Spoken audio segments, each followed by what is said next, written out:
প্রথমবারের মতো Tollywood cinema চালচিত্রে অভিনয় করছেন ছোট পর্দার জনপ্রিয় অভিনেতা জিয়াউল ফারুক অপূর্ব।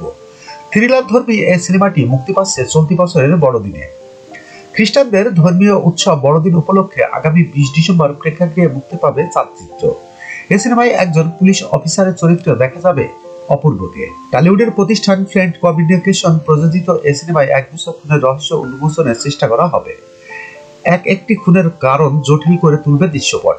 সিনেমাটি প্রসঙ্গে গণমাধ্যমে আগে দেওয়া এক সাক্ষাৎকারে অপূর্ব বলেন, সিনেমাটি নিয়ে বেশ উত্তেজিত, কারণ গল্পটা ভালো, প্রযোজক পরিচালক দক্ষতার সঙ্গে কাজটা করেছেন, তাই আরো ভালো লাগছে ছবিটির অংশ হতে পেরে।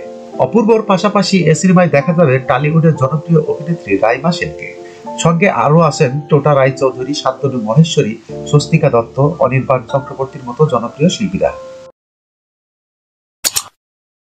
যখনকার খবর তখনই দেখতে চোখ রাখুন সুন 24 টিভিতে। চ্যানেলটি সাবস্ক্রাইব করুন।